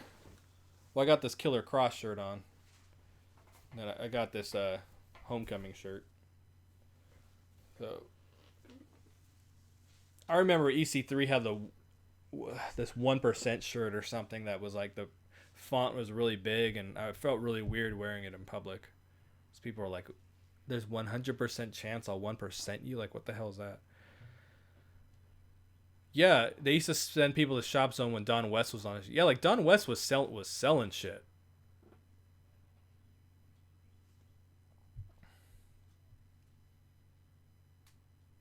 Oh no, I can't stream the cold open. Watch the cold open.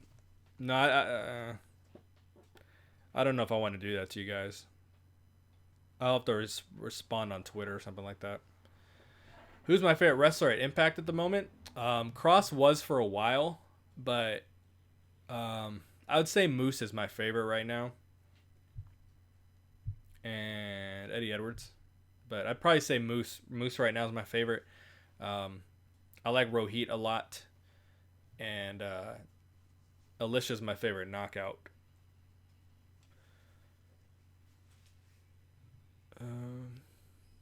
The EC3 Troublemaker shirt I still wear. I wear that under my uniform for work all the time. Moose should have been world champion. Like Moose, yeah, Moose. Fuck, give Moose a title run now. Like with his gimmick right now. Like, oh my god, please get that guy. Please put the belt on this dude. A really weird thing though is that there's this story angle with Taya, where she has to defend the belt every 30 days, but Johnny Impact Johnny Impact. Why do I keep saying that? Brian Cage hasn't defended his title in like 2 months, and he's still the champion. So, how is Tessa not everyone's favorite knockout? No, I love Tessa. I'm always like a very underdog type of person. When like my favorite basketball team's the Clippers, which now we might be the best team in the NBA, but I always liked them as the underdog. The Angels, I always liked them, more than the Dodgers and all that shit. So, just kind of guy I am. So I love Tessa, but there's just something about Alicia that I really like, even though she doesn't wrestle a whole lot. Any chance we see Jordan Grace tonight? I don't see how they could, put her in there, because they're doing this shit with her and Kiera. So you would think the pay-per-view would have had something, but who knows? Tessa's supposed to win a title at Triple Mania next month. We're gonna wrap this up shortly. I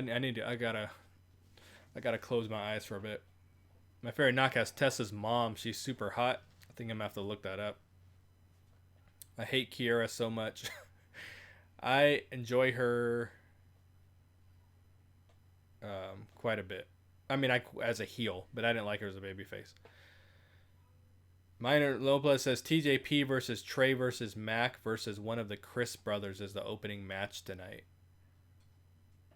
Is that announced? No, Impact is not the Global Force Wrestling name. But yeah, Kiara's a way better heel. Like her babyface was awful.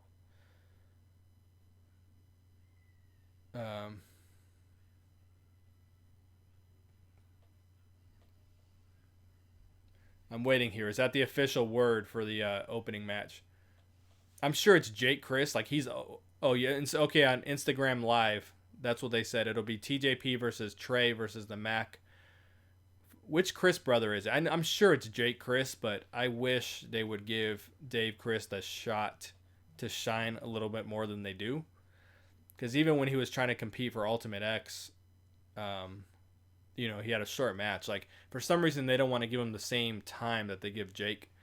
So, I'm sure Jake is on the pay-per-view, but I hope it's Dave. You said Jake, I believe. Yeah. Give Dave Chris the chance. What the hell? All right, so that's cool. A good way to get Mac on the pay-per-view. I've heard Jay Chris is pretty funny, yeah. BQ to be jobbed out to a nap. Yeah, I'm going to get jobbed out to a nap. My naps are like 15 minutes. I just got to close my eyes for a bit. My dogs kind of woke me up this morning, and it's hard for me to go back to sleep. I'm actually trying to catch up on sleep a little bit because if you watch the NBA and Kawhi Leonard and Paul George joining the Clippers, like that night I only slept like 2 hours because I couldn't stay off the internet. So I'm still trying to catch up with time a little bit. What order would you like the matches? To be honest with you, the way that I delivered this slideshow tonight was the order I like to see them in.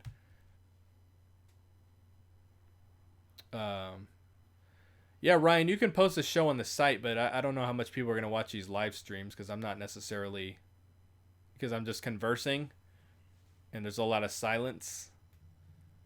So I don't know, but I would like you to post when I review the pay-per-view, so maybe we can work that out instead. But yeah, I'm still trying to catch up on sleep a little bit.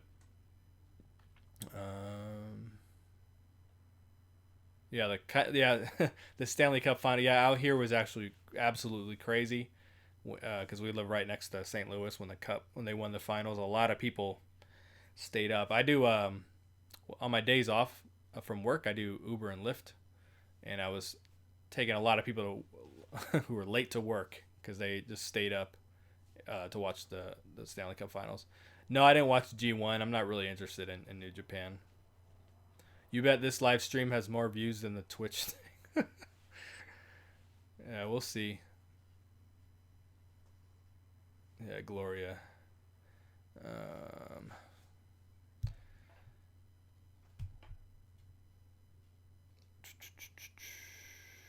Something Impact needs is more chatter, more buzz to get them talking. Good point, Derek. So, I've said this a lot on my channel and on the podcast or whatever. I've said it a lot. Smash, what's up, man? What I've been saying is AEW, the reason they work, it's because whether it's Double or Nothing, whether it was All In, like the way that they marketed that show is that they got the fans talking. You know what I mean? Like they just would put a graphic like so and so is all in. You know what I mean? And that phrase, that word, that of Tessa Blanchard is all in. Like it's so simple, but it's effective. And they didn't sit here and post 50 clips of Tessa Blanchard wrestling like when RVD was coming or when Austin Aries was coming. Like Impact just kept shoving their clips down our throat. Like that was gonna help us get excited, you know? Like what they did was, you know, AEW's like, okay, they were bringing in Tessa Blanchard for All In, or you know, this is gonna be the match at Fyter Fest, whatever. And then they allowed the fans to get excited, allow the fans to build the buzz. They didn't just keep talking about it all day and keep posting about it and shit like that. You know what I mean? Or they didn't try to convince you that it was going to be a good match. Like if it was if they put an announcement out and no one cared about it, they move on to the next one that's something that they would care about. Let's see. Bound for Glory this year, 5,500 attendance. That's really hard to.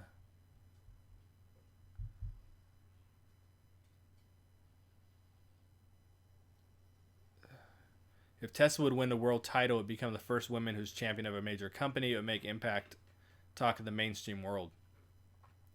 Yeah, I thought at one point Impact should have added a female to the announce team before anyone else did it. So missed opportunity there. But it's like throwing a shit on the wall and see what sticks. Like you have to be creative. You have to do stuff, and then if the fans don't respond to it, don't keep pushing it down their throat. Like it's easier said than done, but you have to let the fans do the talking and build the buzz. You can't force it yourself. I do think Tessa will win the title at one point. I actually really do.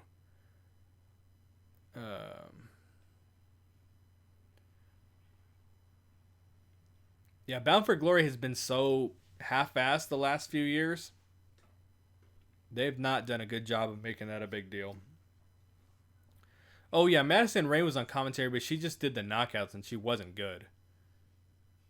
I do like Madison, and I would imagine if she did it now, she'd be a lot better. But back then, it wasn't. I didn't like it. Any guesses on the attendance number? I'm sure it's going to be in the 1,500 range at the most. Yeah, bring back the Bound for Glory series. Bring back Bound for Gold. Like, make that shit special. Like, last year, Bound for Glory was so... The last 2 years was so bland.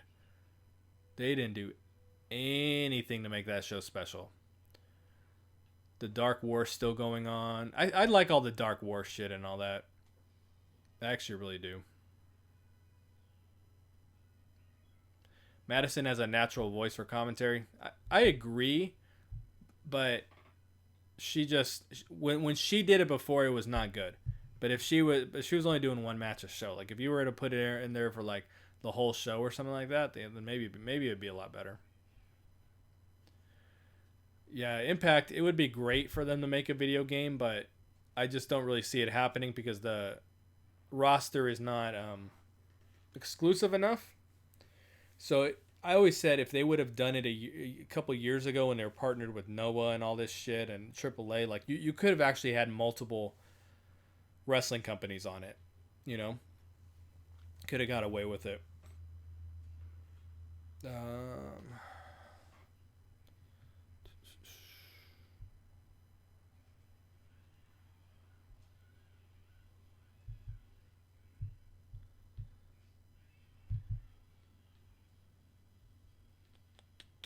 Sorry for the silence, just going through messages.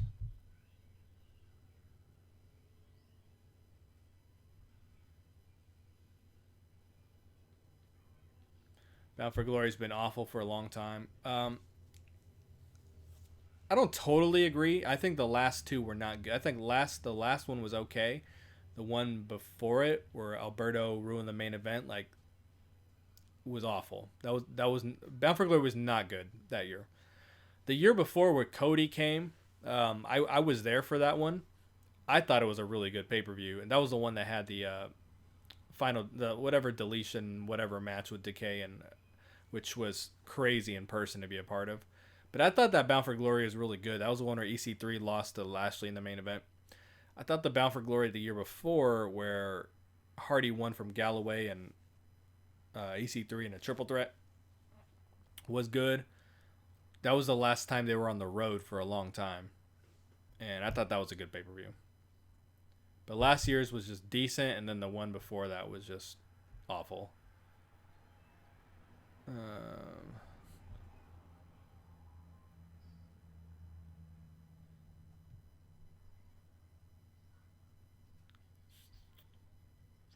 they go Access, then money will be spent on the network. Yeah, who knows what the deal is with Access, though. With the TV deals they've had in a while, they don't really make much, you know? So it would be, hopefully Access pays them a little something, a little better. Come Home EC3, absolutely. Ryan says Bound for Glory 2018 was really good. I just thought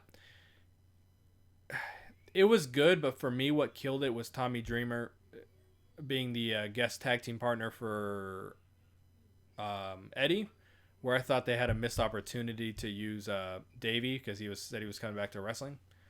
But just the fact that it was Tommy Dreamer pissed me off. And then Eli Drake's open challenge where it was Ellsworth, like those two moments bothered me so much that the whole pay-per-view, I was just like, it took me out of the pay-per-view. I'll put it like that. Those two matches were back-to-back, took me, and I never got the energy back. But yeah, 2017 was overbooked like a motherfucker. Problem with Bound for Glory series, it becomes more about statistics and numbers. Jericho said before, if you're watching wrestling, you don't want to think. You just want to watch wrestling, which is weird because AEW is supposed to do a lot with stats and all that. So we're going to see if that happens. Yeah, Aries did ruin the ending last year. Forgot about that. But yeah, with the Bound for Glory series, you're kind of like, you're definitely overthinking it.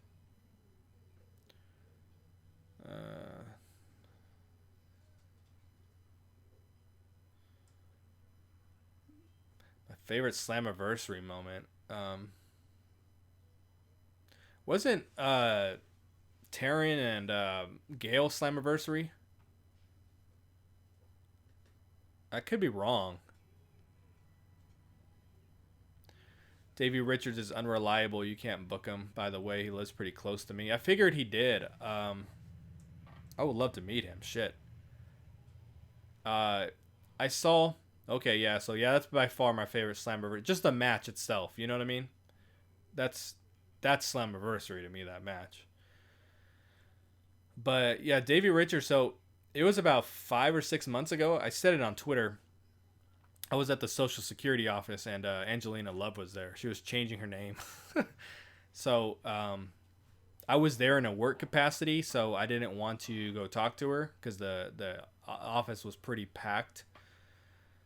And I did message her, and she said, oh, you should have come and said hi. But I thought that was cool. I just saw her chilling there, and I found out after the fact she was changing her name. So I was always hoping to run into her and hoping to run into Davey one day too. But I've heard he's really unreliable. What's some of your guys' favorite Slammiversary moments? We'll end with that. Davey's one of my ambulance guys when I was at the hospital. No shit. Did you talk to him a little bit? Or no? All right, Derek, take nap. Get your nap in. I'm definitely going to take my little 15-20 minute nap and then work on cleaning the house. So Christian Cage return 2012 was his best moment. Where do you guys some of your favorite moments?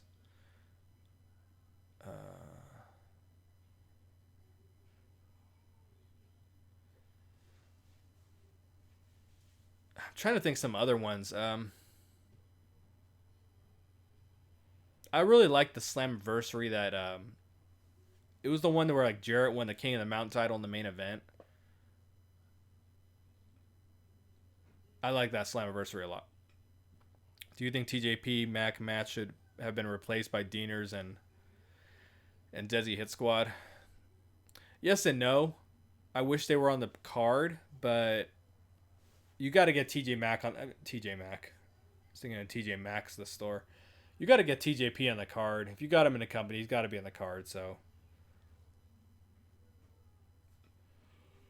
Jeff Hardy's debut, Pentagon versus Callihan, which was great.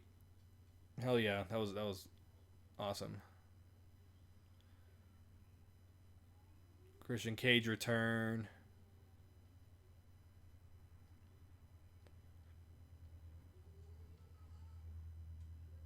The thing about Slammiversary usually delivers. You know what I'm saying?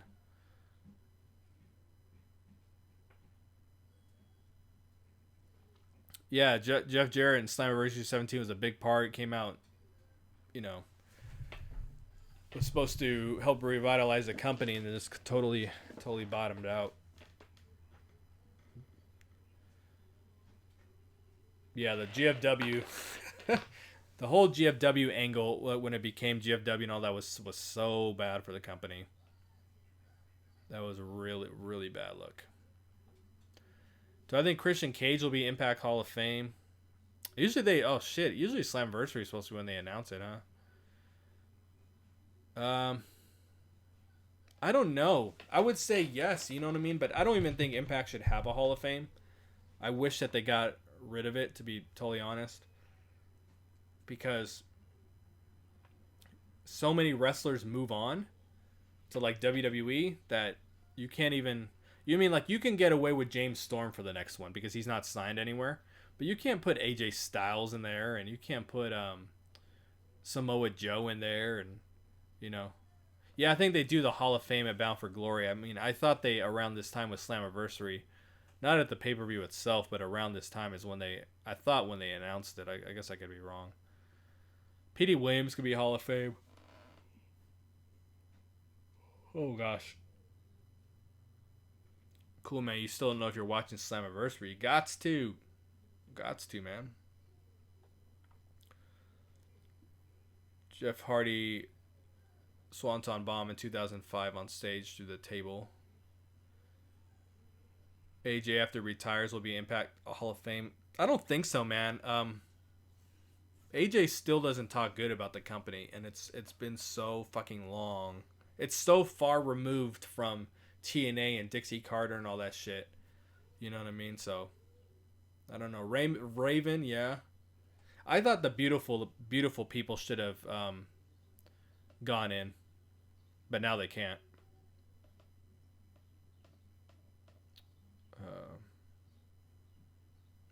Yeah, so awkward watermelon. He likes the Impact Hall of Fame, gives wrestlers the appreciation they deserve, but it's annoying because they leave, so it's no point. It's just when you're the smaller company and there's always a step above you. It's I don't understand why they have one. Awesome Kong Hall of Fame. Yep, that could happen too. That's actually that's a good one, especially with her being doing the AEW match and then being part of Glow. Like it actually be a good look for them to choose Awesome Kong. But I don't know. Like I just think there's a way to maybe recognize them, but the whole Hall of Fame thing just it's I know you guys don't like when you say it's the minor leagues, but say the minor leagues had like a fucking Hall of Fame, but you weren't allowed to put anyone in if they were in the MLB. Like how much of a Hall of Fame can you really do? So does the North remind me of the Steiner brothers? Not totally. Johnny Bravo Hall of Fame. Hell yeah, dude. That's my guy, Johnny Bravo. I can't wait to watch last night's Impact match because I want to see him. Because Johnny Bravo wrestles in BCW. I think it's BCW, but he wrestles in Canada. The North are different. I love the North, man. I'd put some originals in like AMW, Jerry Jarrett. Maybe in the Hall of Fame they should put certain matches instead of wrestlers. That's an interesting concept and idea, actually. It would be very different to put together your greatest matches in a Hall of Fame type way, to where I really think people would get on Impact Plus and watch those matches instead of the way they do it now, where they just keep like their Impact Plus marketing is so bad. It's so bad. There's no way it works. That match they put on Impact every week and all, there's no way it fucking works. But yeah, I like that idea of like almost a Hall of Fame of actual matches. But it would just be, maybe a couple times a year. Madison Rayne should be a good Hall of Famer, yep. Some of the people who launched the company. You can get away with putting women in there because a lot of the women did not move on. And guys like Christopher Daniels, like someone Hakeem here brought up, like AEW may allow that, Johnny Nitro for a Hall of Fame.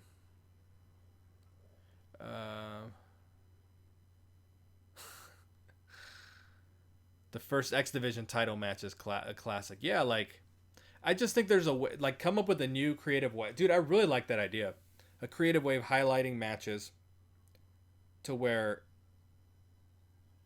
it would bring life to them again. Like just posting them on YouTube every once in a while, or like focusing on Impact, like it just doesn't work because it seems like they do everything in their power to get AJ Styles onto their social media. Johnny Survivor, or maybe not matches but moments. Yeah, Hall of Fame moments. Steve Hudson says he gets annoyed how Ethan Page doesn't acknowledge the Chandler Park gimmick. It had potential. I don't think it had potential personally, but he did acknowledge it when they won the titles. He said he didn't get off to a good start in the company, and he even started under a different name.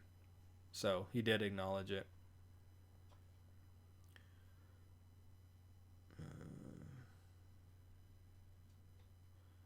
Yeah, like we can't get the Hardys into the Hall of Fame, you know what I mean? So that's why it just doesn't work for me. It really doesn't. Joe versus AJ versus Daniels. Yep, that was great. Ref Chris should be in the Hall of Fame. Kid Ref. Got to put Johnny Bravo in first, though. Johnny Bravo cracked me up when he said Johnny Impact completes him. I legitimately fucking laughed when he said that. Wasn't like a fake laugh, like that actually cracked me up. Yeah, Elix Skipper at the top of the X Division cage. The Steiner Brothers promo, like, just moments and matches, like, finding a way to highlight those and people can vote on them and people will get involved in that. if you're like, what Impact moment should be selected this year? Like, people would really get involved with that. AJ says he has respect for Impact. Will Moxley turn up at Slammiversary he already faced Kross at FSW? I am certain that will not happen. I was really hoping he'd get like at least a 6-month run in Impact. He said when he was leaving WWE, he was watching Ring of Honor and Impact and stuff like in preparation if he'd wrestle for one of those companies, how he would go about it.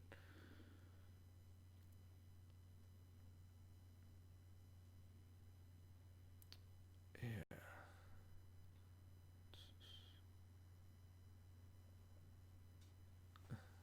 Johnny Impact's so dumb he was born feet first. I'm gonna steal that. Just post Steiner math every week. Yep.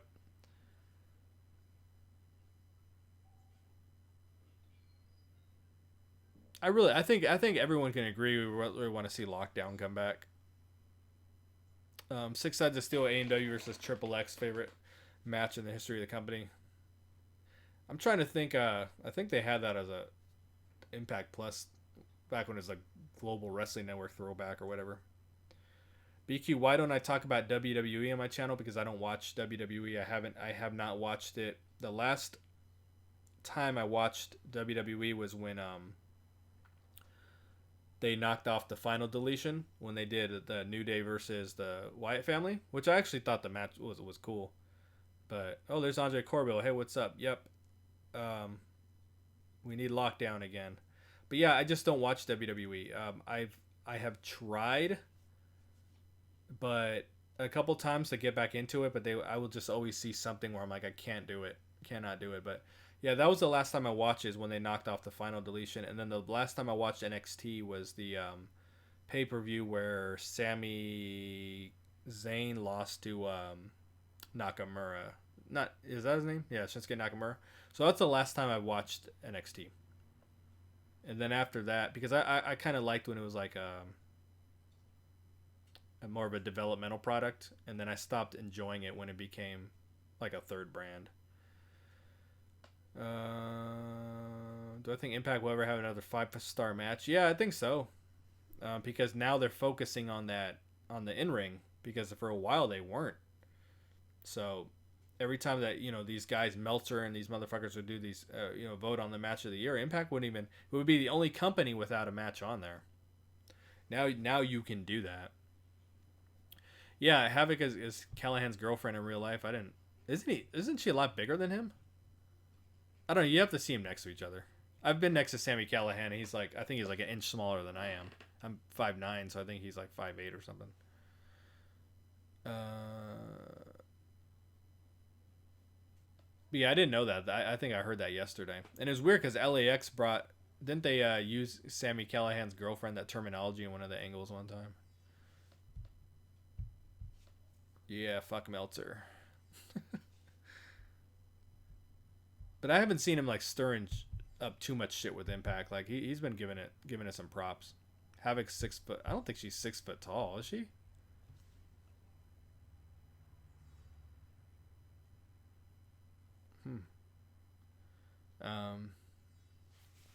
But that's something that concerns me a little bit, is that like some of these guys like Meltzer and all that, when they do give Impact props, like it just doesn't affect anything. Like people don't like, okay, let me give it a chance now, What match tonight could get a 5-star? I've got a feeling about Sami and Tessa. I've got a good feeling about that match.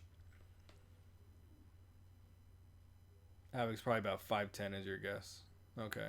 Yeah, she's definitely taller than Sami is. Yeah, Impact is never talked about by the Cornettes, Pritchards, or Bischoffs. Never in a good way. So Bischoff is not going to give it, because he's still attached to the old TNA shit. And which just sucks. Cornette and Pritchard were part of the company for a little bit. I mean, recently when they were trying to get it over. So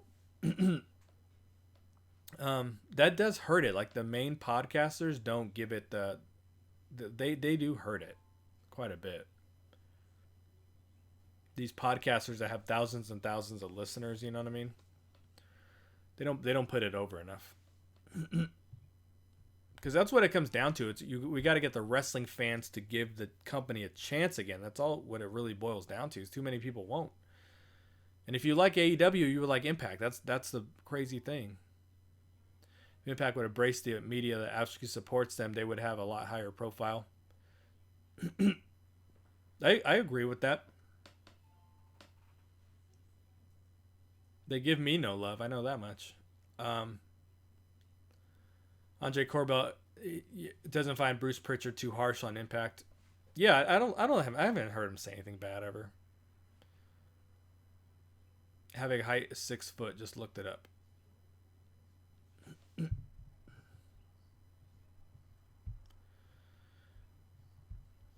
But yeah, I do think Impact should have a better better relation with the media that really supports them.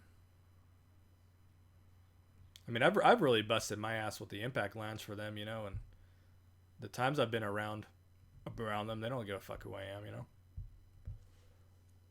you know. I've tried to book guests for them on podcasts like yours, and they do a horrible job of following up on that. AEW took a lot of ideas from Impact. You have to let me know what you mean. Does Impact have sponsors? I don't think so. Some people will never let Impact live down Hogan Bischoff era. You're absolutely right. So we've got Jessica Havok is 6 feet by a couple of people, and then we got Sami is about 5'8", girlfriend 5'10". I mean, it doesn't matter. You know what I'm saying? I was just she's a lot taller than him. That's all I was saying. It's hard to picture them together, I guess, is what I'm getting at. Impact should hire me to run the social media. I really wish they would. I know a lot about being a social media manager, and I think I would be good. I think I'd be the guy. Even the curricular entrance ways AEW work for Impact.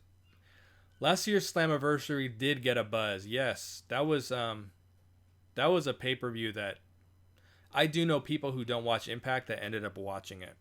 So, yeah, Slammiversary, that I've never seen an online buzz like that Slammiversary got.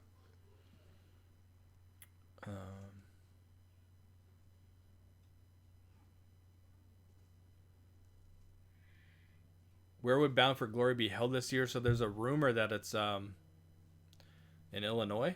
I know that because I live here, so that's why it matters to me. But the initial rumor is that it's going to be in like the outskirts of Chicago.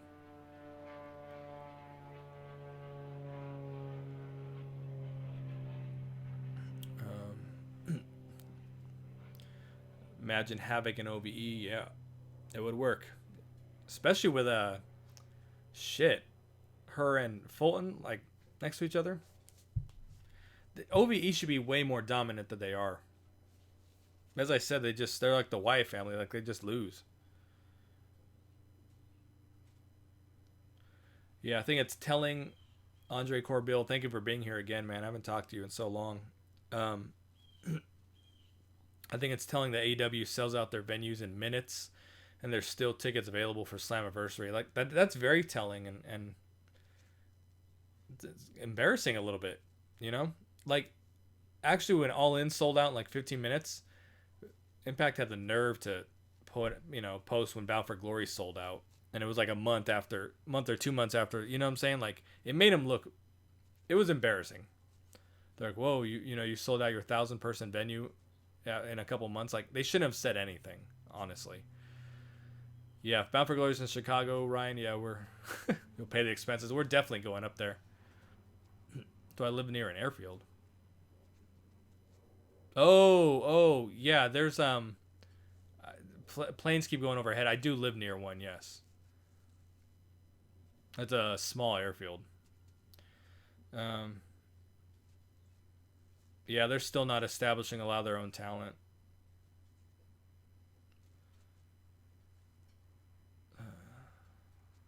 Sami's gonna end up like Bray Wyatt. So yeah, I think you agree with me. Like he doesn't deliver on all these promos, and he's talking and he's gonna do this and this. Like that's why he has to win tonight. He has to.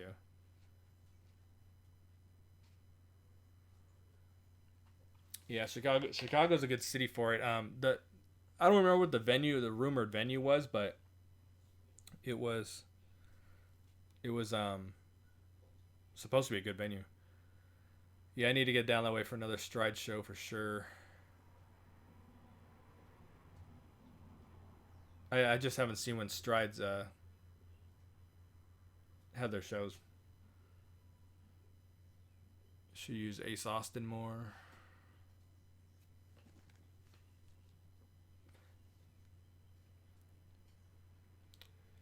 My Twitter is at BQ Speaks.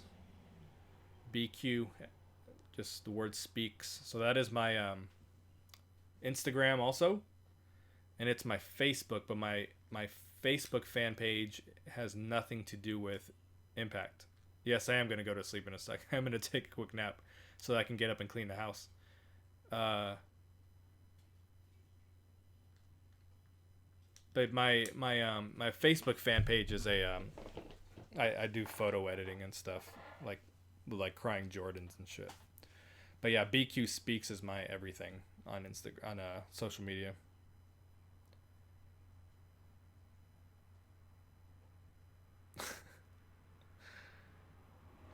All right, Steve says Tessa has to blade. I don't think she'll blade because I don't think the match. I think it'll be like the third or fourth match on the card, and you can't get too crazy like that. So, yeah, I'm gonna sign off here, guys. I really do need to close my eyes for a little bit. I'm gonna take a small nap. So like I said, I got some cleaning to do in the house, and my girlfriend probably hasn't heard from me in 2 hours or so since I started streaming. So she's probably wondering what's going on. So I'm going to sign off for now, but thanks for sitting here and talking with me. We did this for 2 hours. I only meant to do it for like 45 minutes to an hour, but we did it for 2 hours. So thanks for hanging around. We're going to do this more often. I haven't been too involved in the channel, and I promise I will be to talk with you guys and all that. And all right. Thanks everyone for goodbye. See you later. Peace. Thank you for hanging out. And yeah, Ryan, we will talk soon. Thanks everybody.